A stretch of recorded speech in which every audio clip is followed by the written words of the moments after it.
Chapter 1. The Triangle. Low ambient hum, wind, a wave crashes. They built paradise on the bones of a myth.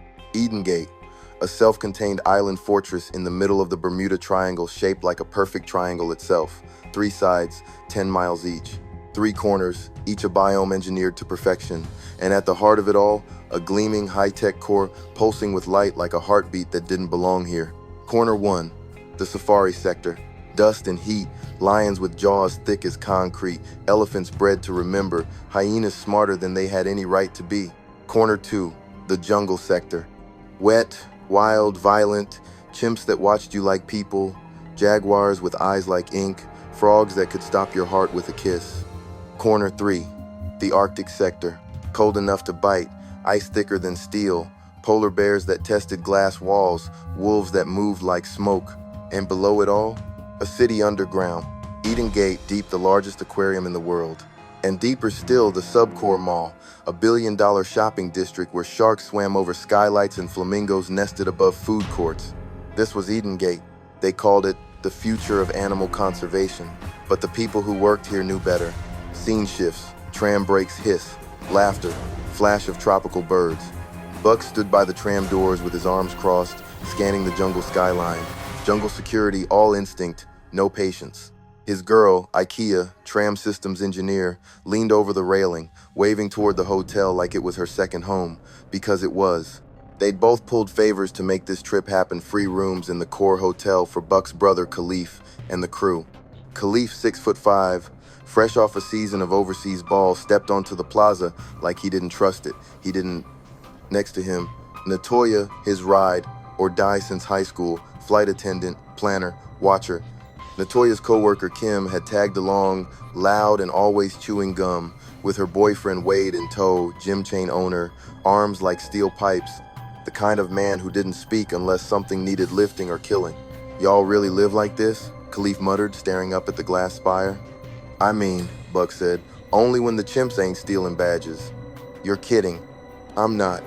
Pause. A distant animal roar echoes. Low, in the distance, something moved behind the tree line in the jungle sector. Not fast, not loud, but large. "What was that?" Wade asked, eyes narrowing. IKEA tilted her head. "Could be one of the gorillas. They've been getting bolder." "They get out?" "They don't have to. Sometimes they just stare until you move first." The group laughed, but the tension was real. The animals here didn't act like animals. They moved like soldiers, like they knew the cameras, like they understood the layout. And why wouldn't they? Not all of them were natural. Scene shift, deeper underground, mechanical hums, footsteps. Somewhere beneath the Subcore Mall, a figure in a black jumpsuit moved through the maintenance tunnels. They weren't staff. They weren't tourists. They used to be EdenGate, Science Division. Now they were something else. The bomb they carried wasn't built for destruction, it was built for release. They'd seen the data, the hybrid creatures, the splicing experiments, the behavioral testing, the weaponization contracts waiting for approval. "If the island lives," they whispered into the dark, "the program expands. I'm not killing the animals, I'm saving the planet." They planted the charge and disappeared into the steam. 0 hours, 46 minutes, and 12 seconds. Back on the surface, birdsong, screams in the far distance. The group walked toward the tram station, and just as they reached the gate, something slammed into the electric fence. Hard. A glimpse of fur, teeth, something too big to be up this close. Sparks flew, the ground shook. Security lights blinked red for half a second, then green again. "That normal?" Kim asked, gripping Wade's arm. IKEA hesitated. "Not really." Somewhere deep in the jungle, alarms should have gone off. But they didn't. Not yet. This was EdenGate, the zoo that was never just a zoo. The wildest creatures weren't in cages, and the ones who built it had no idea what they were waking up. Chapter 2. False Paradise. Morning breeze, birds chirping, music playing faintly from a nearby tram station. EdenGate looked like the future. Glass paths curved between biospheres, drones buzzed quietly overhead, disguised as birds. Staff wore matching jackets with animal print trim, and the air smelled like hibiscus, ozone, and money. The 6 of them, Buck, IKEA, Khalif, Natoya, Kim, and Wade stood at the edge of the core plaza, staring up at a holographic lion blinking above a touchscreen map. "Safari's this way," Ikea said, tapping her badge against the tram panel. "If we leave now, we'll hit the lion feeding by noon." "Y'all got a feeding schedule?" Khalif raised an eyebrow. "They eat better than the staff," Buck muttered. "Ain't even exaggerating." The group loaded into the safari tram, a sleek, open-sided vehicle on a magnetic track. As it hummed forward, the glass domes gave way to raw earth. Vast plains unfolded, endless and golden. Out in the distance, the lions lay draped across rocks like kings in exile. Elephants wandered in slow, deliberate herds. Cheetahs tracked birds without moving a muscle. "Yo," Wade whispered, leaning over the edge. "That lion just stared at me." "Don't stare back," Ikea said. "Why?" "Because it remembers, and it doesn't blink first." They all laughed, but Wade didn't smile. Cut to the jungle sector. By mid-afternoon, they'd taken a tram into the jungle sector, all moss, mist, and sudden sound. Birds the size of toddlers flapped overhead. Something croaked in the shadows, the air buzzed. Kim posed beside a warning sign shaped like a panther's eye. Natoya watched the trees more than the path. Khalif kept looking back, like he felt watched. "You good?" Buck asked. "I don't know, man. This place got presence." "It's not in your head," Ikea replied. "Everything here knows you're here." They reached a canopy walk, a suspended bridge cutting across treetops. Below, a silverback gorilla watched them pass from the underbrush, unmoving. Above, something shifted in the vines. "Is that just a parrot?" Ikea said quickly. "Are parrots supposed to growl?" Kim asked. They kept walking. Scene shift, the core amusement park. Evening, laughter, lights. By dusk, they were back in the core, adrenaline fading, feet tired, but spirits high. Neon signs lit up the sky. Roller coasters cut through misty tubes above the plaza. A Ferris wheel spun slow and steady, rising above the glowing spire. Khalif and Natoya shared soft-serve ice cream and leaned against the railing, finally relaxed. Kim dragged Wade into a virtual shark dive exhibit and laughed so hard she cried when he flinched. Ikea and Buck sat on a bench near the water garden, their hands touching, their eyes scanning the horizon. It was perfect, almost too perfect. Cut to, deep underground, faint beeping, a red light, a hum. Below them, unseen, the whistleblower moved through the dark. They crossed into an unauthorized sector of the aquarium's filtration system. The air was thick, damp, silent. They placed a second charge. The timer blinked. 0 hours, 38 minutes, and 17 seconds. Return to core, night has fallen. Fireworks bloomed overhead, a weekly EdenGate show meant to mimic migratory auroras. The sky shimmered violet and gold. Everyone watched. No one saw the shadow crawl across the edge of the Arctic dome. No one heard the gorilla cage click once. No one noticed the tram brake glitch and reset. No one looked at the monitor that read, "System, calibrating," instead of green. The animals were quiet. The night was still, and paradise was holding its breath. Chapter 3. The Quiet Before. Soft hum of air, a distant bird call, footsteps. The morning after was calmer. The group slept late, had breakfast under the glass atrium, and joked about going back to real life too soon. Nobody brought up the odd things they'd noticed the day before, the fence flicker, the strange sounds in the jungle. It was easier to pretend paradise still worked. "Safari loops got openings till noon," Ikea said, flipping through her tablet. "If y'all want a slow ride with a loud view, now's the time." Natoya nudged Khalif. "You down?" "Long as we don't get eaten, sure." Buck raised an eyebrow. "Y'all stay in the tram, don't try to flex for the gram." They laughed. It felt like a normal vacation again. Scene shift, Safari Tram Terminal, late morning. Khalif and Natoya boarded an open-air safari tram headed west toward the edge of the island. They passed slow-moving elephants, zebras brushing against fence lines, ostriches pecking at the grass. "It's beautiful," Natoya whispered. "Yeah," Khalif said, scanning the horizon. "Almost too beautiful." As they passed the final checkpoint into the deep safari zone, the tram operator leaned out and said, "You'll be the last ones out here till shift change. Should be quiet." The gate clanged shut behind them. Scene shift, Subcore Mall, midday. Meanwhile, Kim and Wade had taken the elevator down to the mall beneath the aquarium. The lights were a little dimmer than usual, but the shops were open. Kim was already halfway through a 2-for-1 smoothie and dragging Wade toward the jellyfish dome. "Come on, they got an underwater theater now." We just walked past sharks, Wade muttered. Ain't that enough? Behind them, one of the mall speakers popped, then hissed, then went quiet. Neither of them noticed. Scene shift. Hotel, fourth floor lounge. Back at the core hotel, Buck and IKEA were finally taking a break. The fourth floor lounge overlooked the safari zone. Through the glass, you could see the tiny shape of trams moving through golden grass. You think your brother actually enjoys this place? IKEA asked. He's adjusting, Buck said. City boys don't trust dirt. A soft alarm blinked silently on Buck's work tablet, just a network sync delay from Sector 3. Nothing serious. Yet, scene shift, underground, tension builds. The whistleblower moved like a shadow, past locked gates, past dormant cameras, down into the service arteries that ran beneath the safari perimeter. They placed the final charge beneath the structural vent near the spire. This is the part they'll call terrorism, they whispered. But history will call it prevention. 0 hours, 12 minutes, and 8 seconds. They didn't run. They simply moved. Scene shift. Back to Safari Tram noon. Khalif leaned over the tram rail. Yo, is that gate supposed to be open? Natoya squinted. A second entry gate, halfway down the hill, was slightly ajar. The lights beside it were red. Not green, not blinking, just red. Then a buzz, then nothing. The tram slowed, stopped, and then silence. Chapter 4, breakout, low rumble, a second one. Then silence. The explosion wasn't loud, not at first.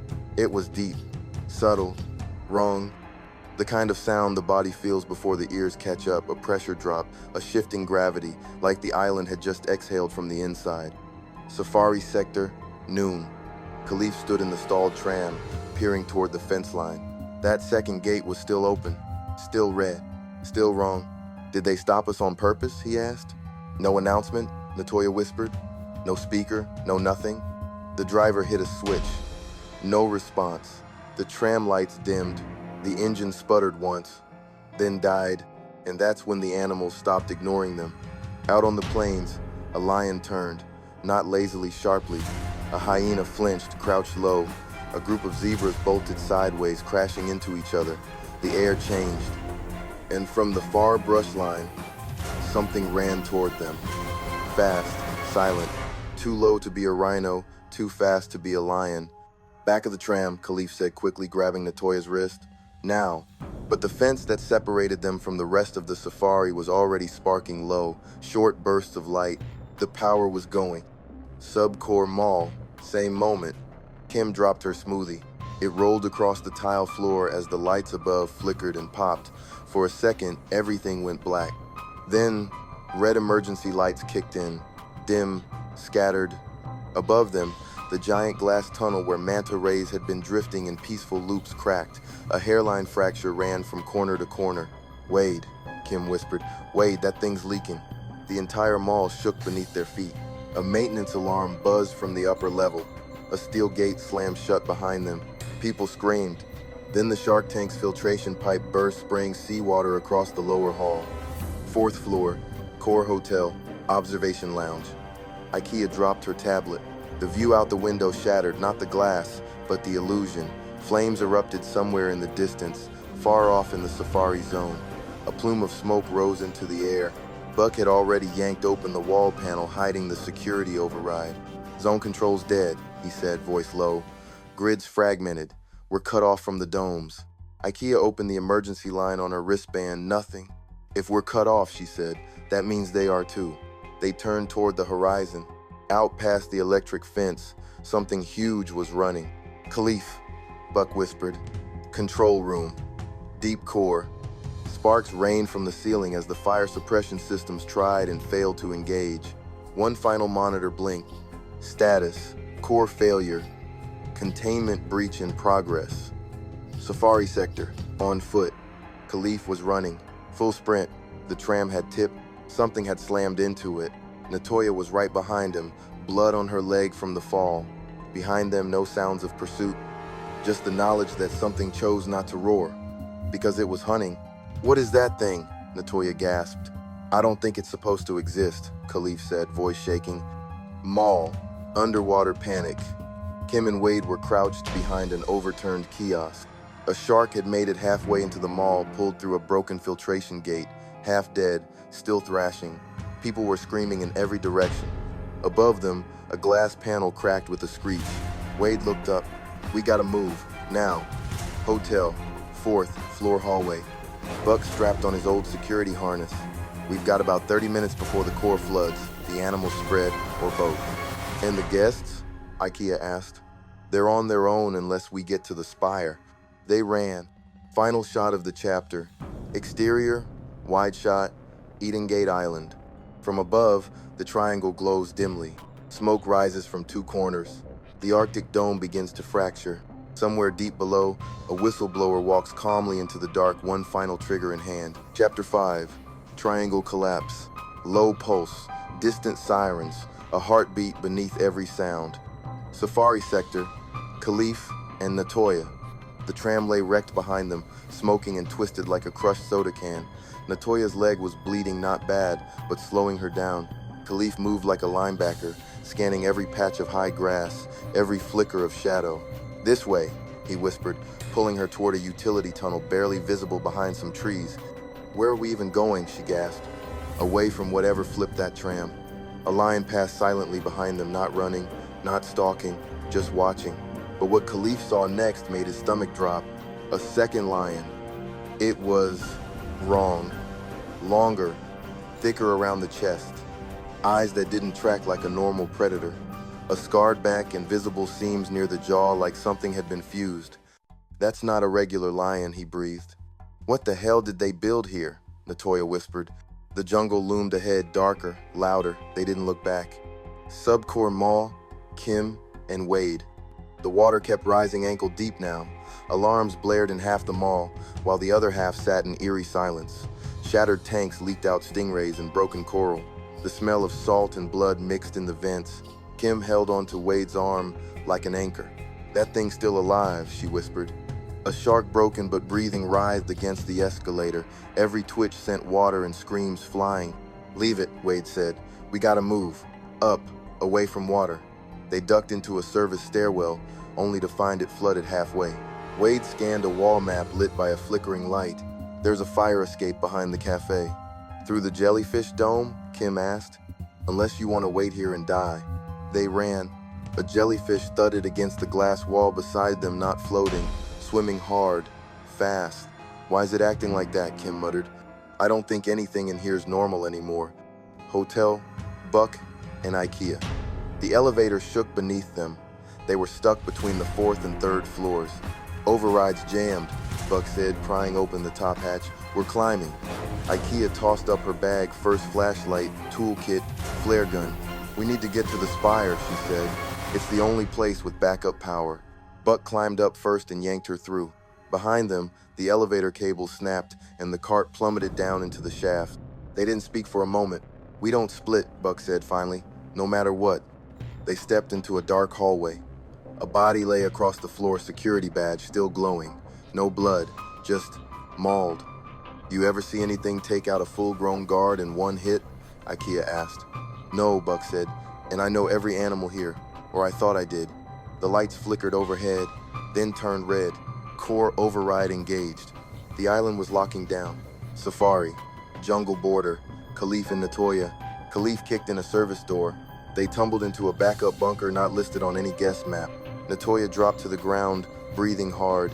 He locked the door behind them, lights flickering overhead.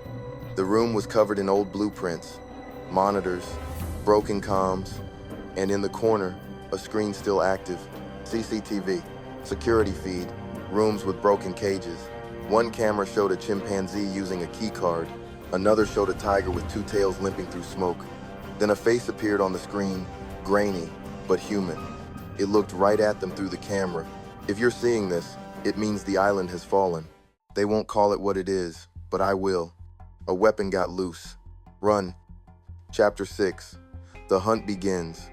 Wind howling through broken vents, a distant roar, then silence.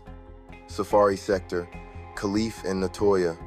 The bunker smelled like dust, old sweat, and electricity. Khalif watched the security monitors flash between static and terror rooms torn open, staff running, eyes wide before the cameras cut to black. Natoya pressed a gauze pad to her thigh, wincing. That lion wasn't natural, Khalif muttered. It looked built. No, she said. It looked replaced. Khalif paced. On screen, one camera cut to black, then another, each one falling silent. A voice crackled in the system, old, pre-recorded. To all core personnel, this is Dr. Lynn Halbert. If you're hearing this, it means containment has failed. Sector-borne assets have breached their perimeters. Project Perseid is terminated. If you have not evacuated, you won't. Natoya stood, shakily. Perseid? The hybrids, Khalif said. Whatever they were making, that's what got out. Suddenly, the door shuddered. Something hit it, hard. Once, twice. Then, nothing. Khalif aimed the flare gun at the door. We gotta go now. Subcore Mall, Kim and Wade. They were soaked, panting, their clothes ripped at the sleeves. They'd made it halfway through the jellyfish dome when the power died completely. One of the emergency lights sparked, then hissed, then a sound like suction, wet, angry. A tentacle slapped down from above, not soft, not graceful, but purposeful. It didn't feel like nature anymore. Wade threw Kim behind a bench as the jellyfish smashed against the glass. It cracked, then cracked again. It's gonna breach. A voice shouted from a far corridor, a panicked security worker in a soaked uniform. Hey, this way. The tentacle whipped toward the voice. The man screamed, then gurgled, then stopped. Don't look, Wade whispered. Was that? Don't look. They turned and ran through the exit tunnel, water rushing behind them. Core Hotel, Buck and IKEA. They moved through the hallways like ghosts, careful, fast, armed. Buck's earpiece still buzzed static. IKEA checked every door they passed. Bodies lay here and there, not bloody, just broken, crushed. Something's using strategy, Buck whispered. Look at the patterns. All the dead were security, all armed, all close to elevators, stairwells, exits. It wasn't random. A service elevator opened ahead of them. Inside, a figure, breathing hard, injured. It was a woman in a torn lab coat, badge still intact. Dr. Lynn Halbert. It's out, she gasped. What's out? IKEA asked. Halbert grabbed Buck by the vest. Not what, them. The Perseid batch didn't just survive. They learned. They hunt in teams. The hybrids? Number worse. The ones that imitated natural behavior, then rewrote it. You saw a lion? That was a prototype. The gorillas are generals. The wolves communicate. Why blow it up? Buck asked. To stop the expansion. If this island lives, the contracts go global. Then a thud behind them. Dr. Halbert's eyes went wide. It followed me. The lights went out. Jungle sector, Khalif and Natoya. They broke into the forest edge, moving fast, pushing through branches. Khalif pulled Natoya up a slope, just as something burst through the trees behind them. Not a lion, not a chimp. A creature with fur, claws, and something metallic fused into its leg, breathing heavy. Its eyes blinked independently. One was organic, one glowed red. Is that a... Run! They slid down the slope into a lower trail, just as the creature let out a scream, not a roar. A scream. It was the first sound that didn't feel like it came from Earth. Chapter 7. No more map. Heavy rain hits cracked glass, distant animal calls, running footsteps. Safari sector, Khalif and Natoya. The jungle trail was slippery, overgrown, and loud. Every step felt like stepping into a trap. Natoya's breathing was shallow. Her thigh was worse than she admitted. Khalif was holding her up right now, but his strength had limits. Ahead, a half-collapsed fence sparked weakly. Beyond it, an overturned transport jeep, smoke pouring from its hood. That's a staff vehicle, Khalif said. You think someone's alive? They climbed over the wreck cautiously and found a young woman crouched behind it, covered in blood and dust. Her EdenGate badge barely hung on. Wow, who are you? She stammered. You staff? Khalif asked. Guest relations. I was on break when the trams died. She pointed toward a ravine filled with smoke and shattered fencing. The lions aren't working alone. Subcore Mall, Kim and Wade. They were soaked to the knees in floodwater, moving through what used to be a spa wing, now a maze of flickering lights and floating furniture. Screaming echoed from a lower floor. We're not alone, Kim whispered.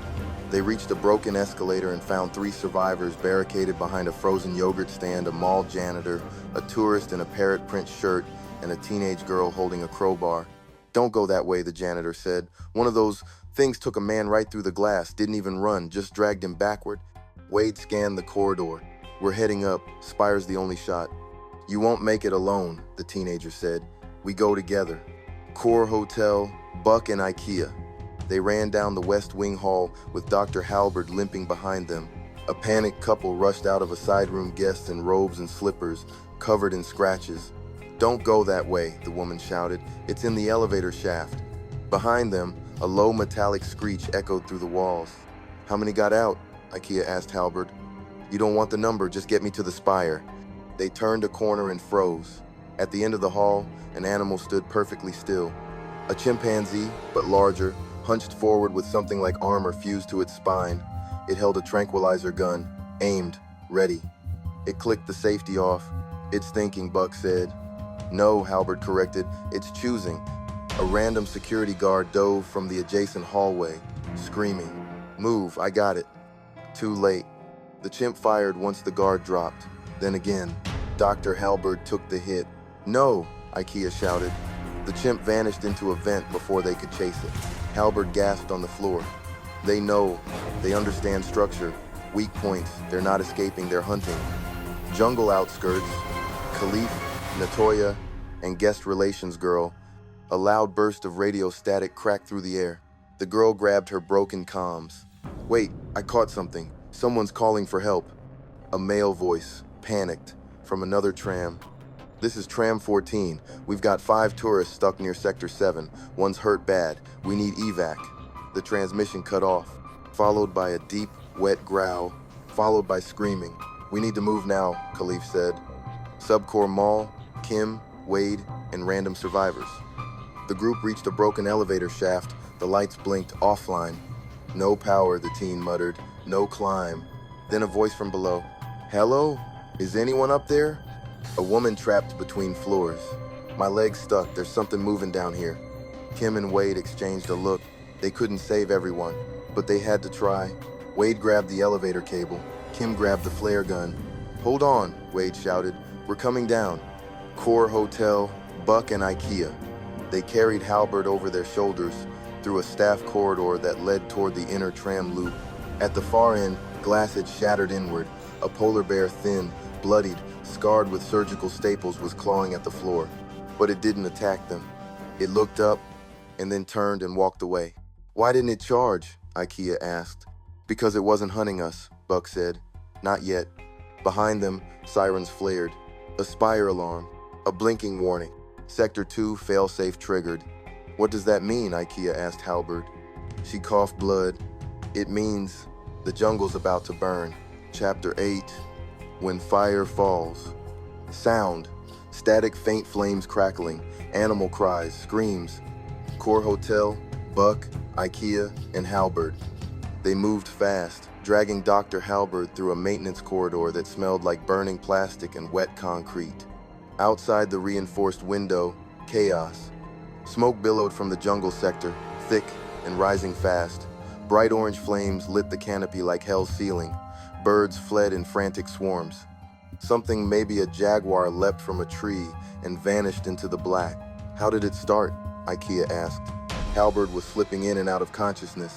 "Fail, safe detonation. Last resort if containment failed." Buck cursed. "They're firebombing the jungle, with guests still in it?" She nodded. "Barely. Too many variables, too many leaks. It's all unraveling." Safari sector, Khalif, Natoya, and guest relations girl. The sky above them turned orange. They heard the explosions before they saw them, dull thuds that shook the leaves and made the ground feel like it had a heartbeat. "They're burning the trees," Natoya said. "Why?" "To trap whatever got out or burn it alive." The guest relations girl checked her damaged comms again. "There's a signal near the spire, some kind of evac request loop." "Then that's where we go," Khalif said. As they moved forward, they came across a man crawling from under a tree root, face burnt, eyes wide, a tourist. No shoes, shirt torn. They locked us in," he croaked. "We screamed. They didn't open the gates. They watched." "Who watched?" Khalif asked. The man stared past them. One of the gorillas. It waved, like it knew we couldn't escape. And then he died. Subcore Mall, Kim, Wade, and survivors. Water flooded through the hall, now shin-high and rising. The woman trapped in the elevator had stopped yelling. Wade had climbed halfway down and found her head smashed in like something heavy had dropped from above. They didn't speak about it. Instead, the group moved through the back corridors. They found another survivor, a food court chef bleeding from the arm, eyes darting everywhere. I was hiding in the freezer. I saw a chimp rip through a vent. It wasn't just strong, it whispered something. Kim stopped walking. "What do you mean?" whispered. The chef looked pale. "I swear to God," it said. "This time we open the cages." Core Hotel, Transit Tunnel. Buck and IKEA moved with urgency. Halberd had passed out completely. Her pulse was fading. As they reached the lower tram tunnel, they saw movement. 2 zoo workers crouched behind a turned-over cart, one bleeding, the other praying. "The wolves, they're in the tunnel system now," one whispered. "They're not chasing anymore. They're cutting people off." Buck checked his weapon, which means we're the prey. The power went out. Everything turned red. Spire surveillance room, unknown hybrid POV.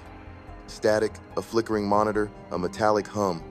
A chimp sat quietly at the console, larger than normal, scarred along the jawline, one eye artificial. It watched the chaos unfold on the screens. It reached out, pressed a button, spoke softly. "We were born in cages." The system responded with a mechanical voice. "Command accepted, floodgates disengaged." The chimp smiled, and we remembered the keys. Chapter 9. The ones that speak.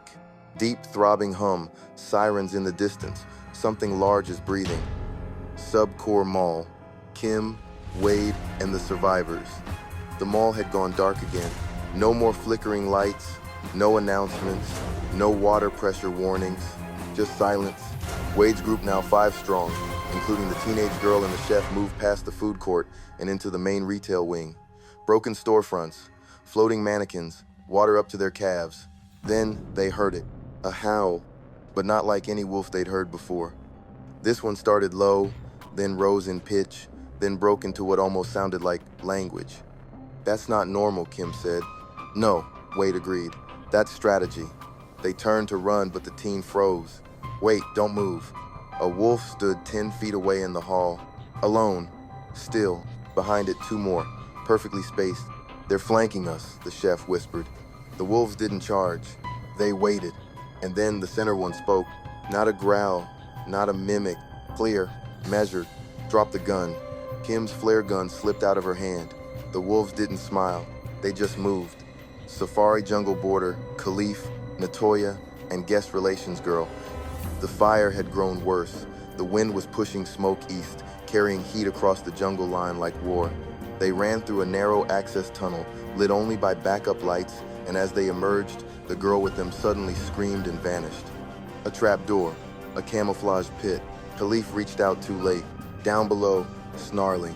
"They set that," Natoya whispered. "Yeah," Khalif said. "They set that for us."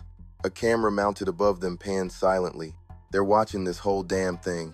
Core Hotel, Buck, and IKEA. Halberd was dead now.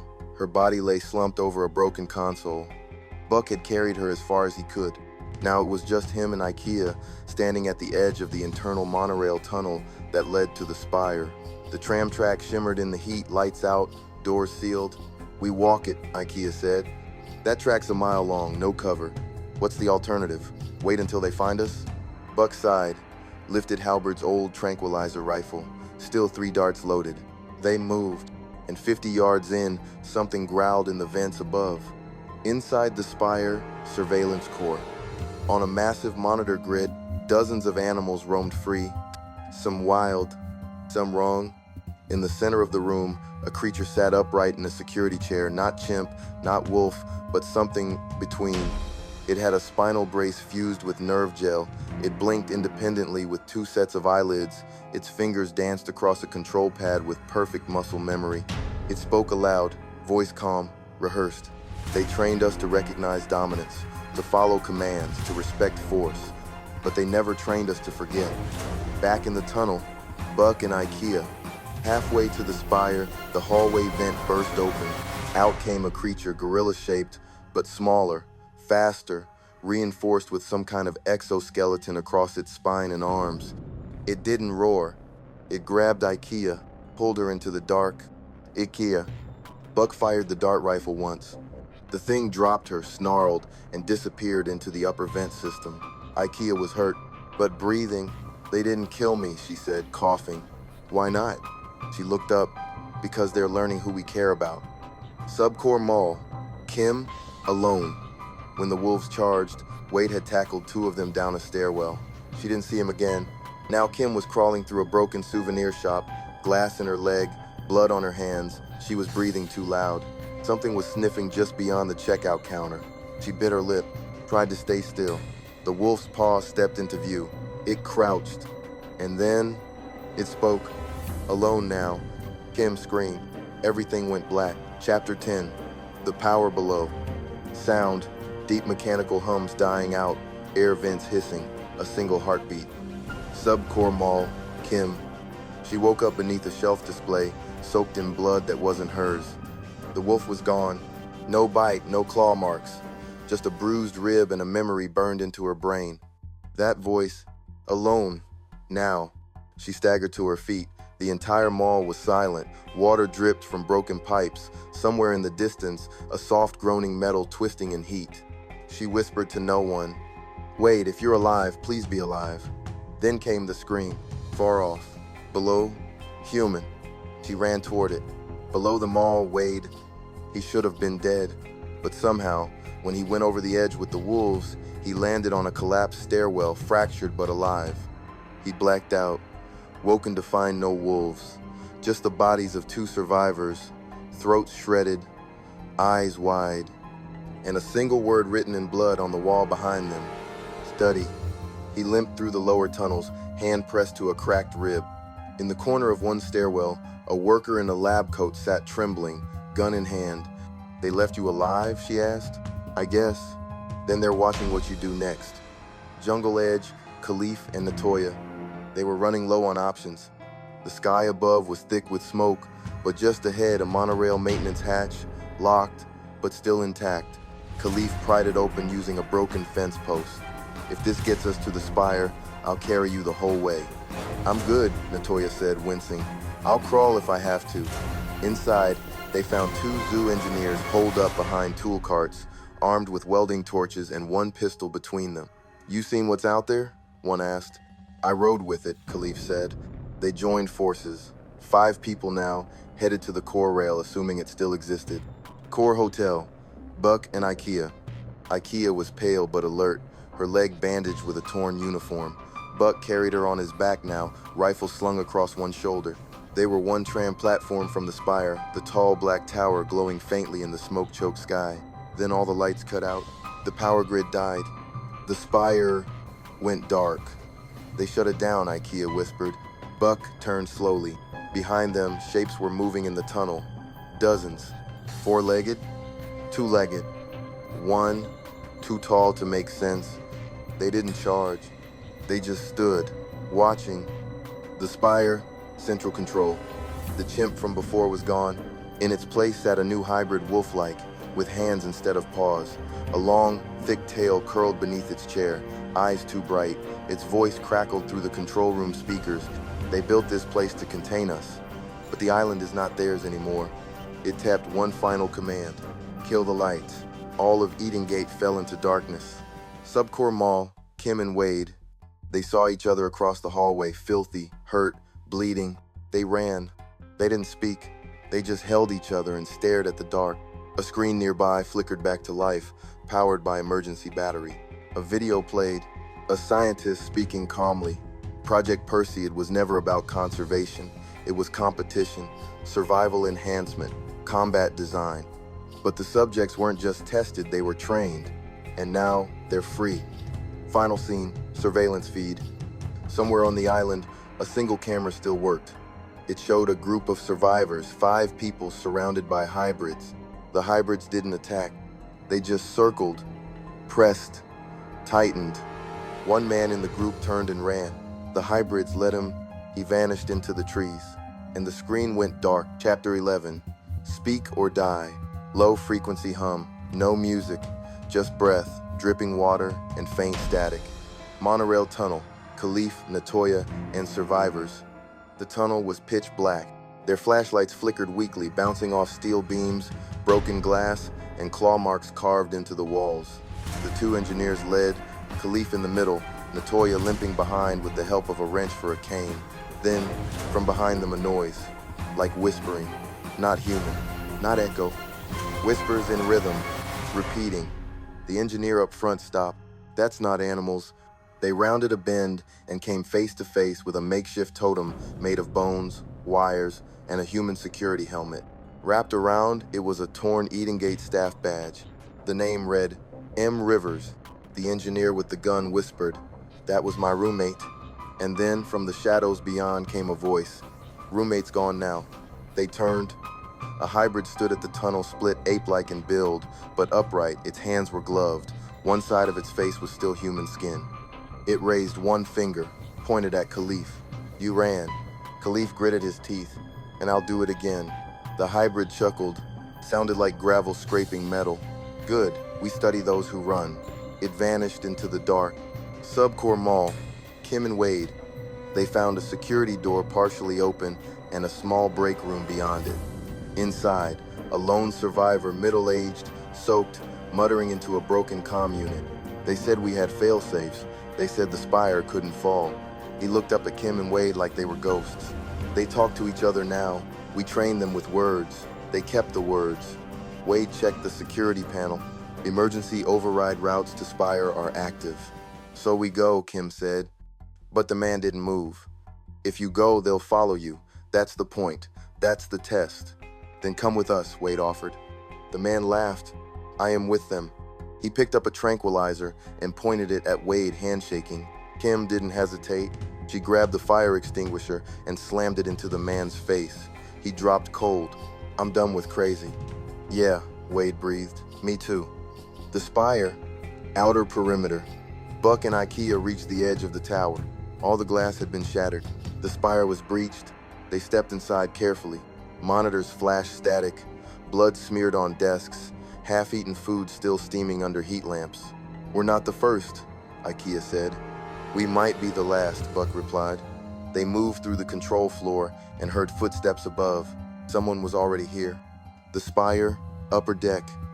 Khalif and Natoya's group finally arrived, scarred, burned, and barely upright. Inside the spire's main room was a shock. A survivor was sitting calmly at a table. A young woman, hair pulled back, lab coat torn, one eye twitching. "You made it," she said, smiling. "Impressive." "Who are you?" Natoya asked. "I used to be a linguist on Project Perseid. They kept me here to see if the hybrids could negotiate." Khalif frowned. "Negotiate what?" The woman nodded toward the dark hallway behind her. Out stepped a hybrid, large, slow, upright. It sat across the table from her like it was civilized. And then it spoke slowly, in full English. "Your kind made us inside a cage. Now you live in it." The woman smiled at Khalif. "See? We taught them consequence. They taught us meaning." Subcore Mall, Kim and Wade. The final stairwell to the spire opened in front of them. They stepped inside, and standing at the top, a hybrid, covered in armor, two-toned fur, holding a bloody EdenGate staff badge. It tilted its head, then tossed the badge at their feet. "Barter." Wade stared. "You want to trade?"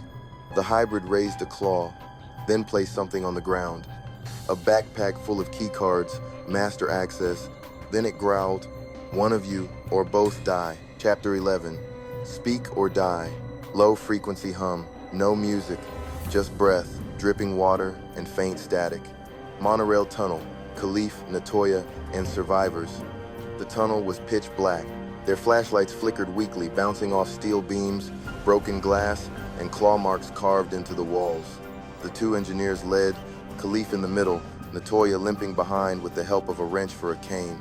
Then, from behind them a noise, like whispering, not human, not echo. Whispers in rhythm, repeating. The engineer up front stopped. That's not animals. They rounded a bend and came face to face with a makeshift totem made of bones, wires, and a human security helmet. Wrapped around, it was a torn EdenGate staff badge. The name read, M. Rivers. The engineer with the gun whispered, "That was my roommate." And then, from the shadows beyond came a voice. Roommate's gone now. They turned. A hybrid stood at the tunnel, split ape-like in build, but upright. Its hands were gloved. One side of its face was still human skin. It raised one finger, pointed at Khalif. You ran. Khalif gritted his teeth. And I'll do it again. The hybrid chuckled. Sounded like gravel scraping metal. Good, we study those who run. It vanished into the dark. Subcore Mall. Kim and Wade. They found a security door partially open and a small break room beyond it. Inside, a lone survivor, middle-aged, soaked, muttering into a broken comm unit. They said we had fail-safes. They said the spire couldn't fall. He looked up at Kim and Wade like they were ghosts. They talk to each other now. We trained them with words. They kept the words. Wade checked the security panel. Emergency override routes to Spire are active. So we go, Kim said. But the man didn't move. If you go, they'll follow you. That's the point. That's the test. Then come with us, Wade offered. The man laughed. I am with them. He picked up a tranquilizer and pointed it at Wade, handshaking. Kim didn't hesitate. She grabbed the fire extinguisher and slammed it into the man's face. He dropped cold. I'm done with crazy. Yeah, Wade breathed. Me too. The spire, outer perimeter.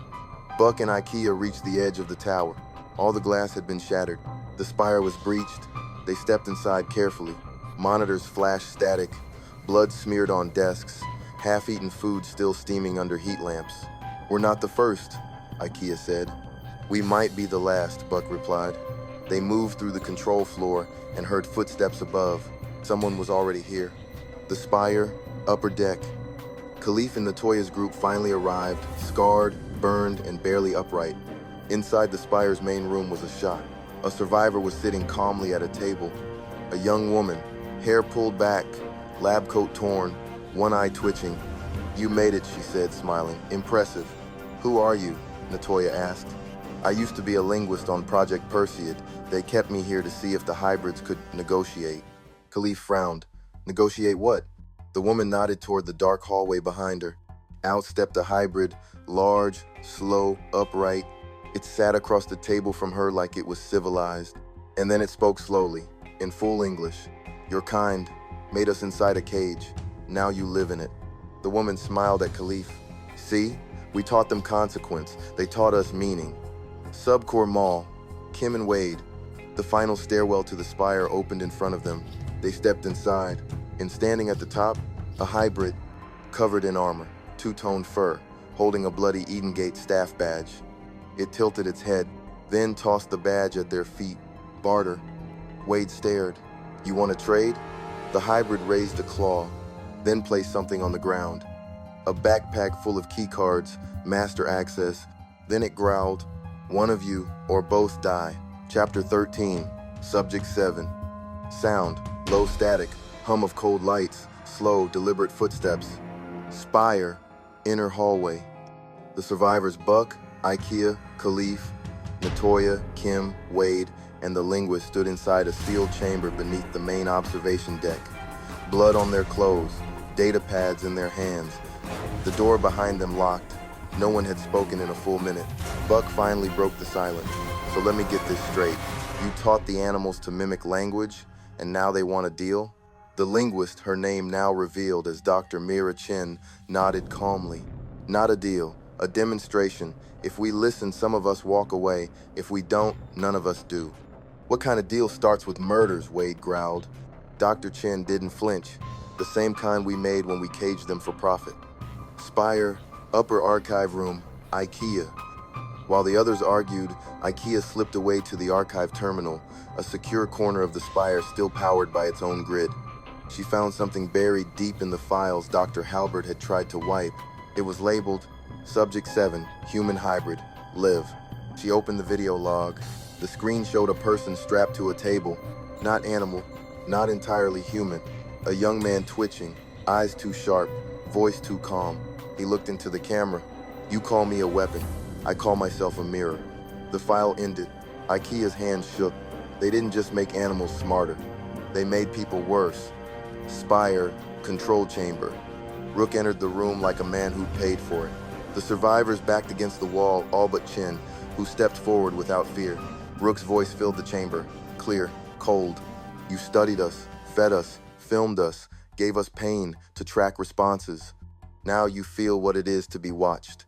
He pointed a claw toward the security feed survivors scattered across the island.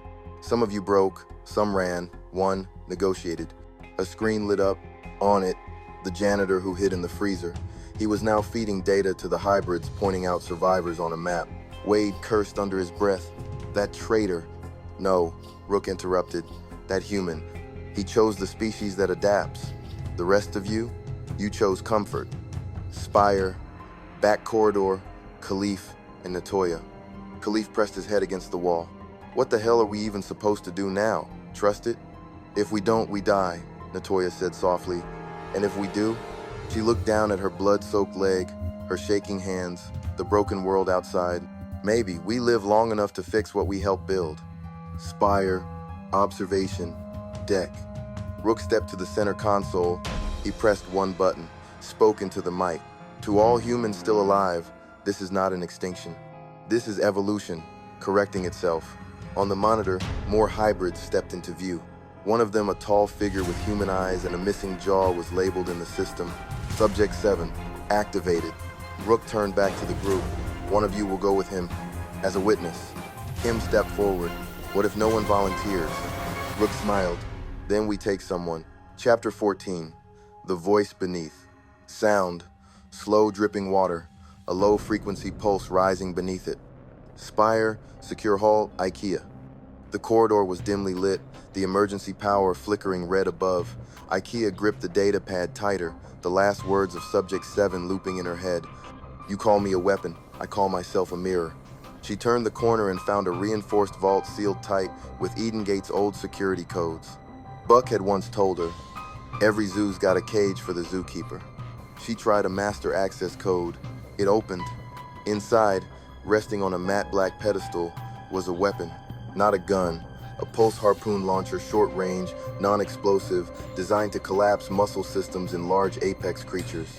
Below it, a sealed folder. Protocol, glass lung, in case of system, wide breach. She opened it. Target, Subject 7. Status, controlled hybrid. Language capable. Avoid direct engagement. Psychological damage only.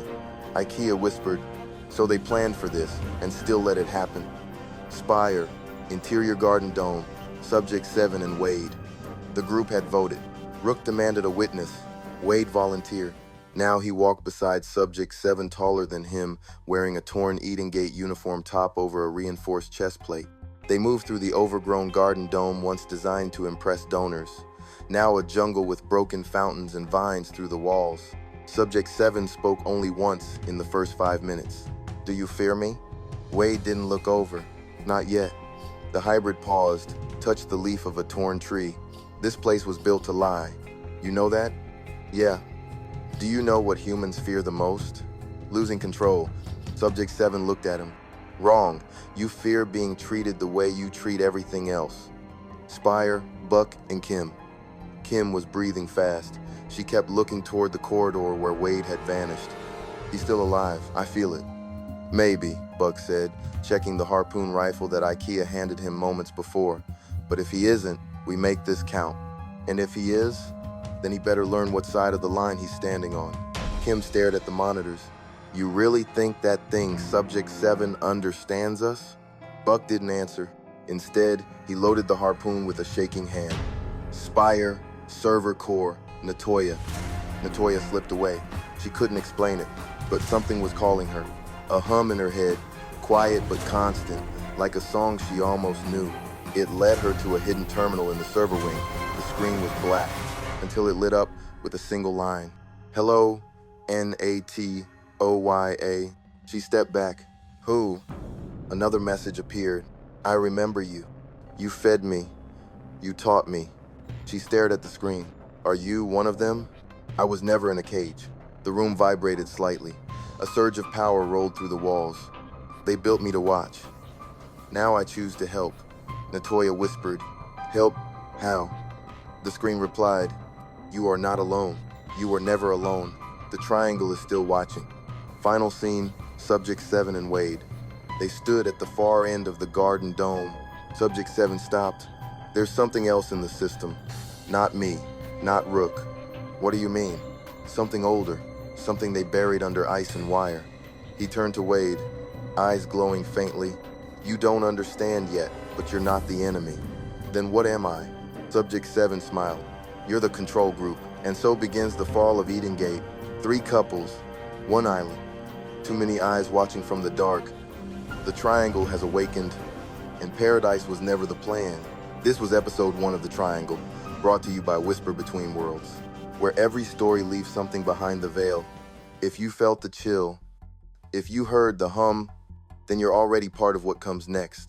Subscribe, share, and return to the dark, because the next voice you hear might not be human.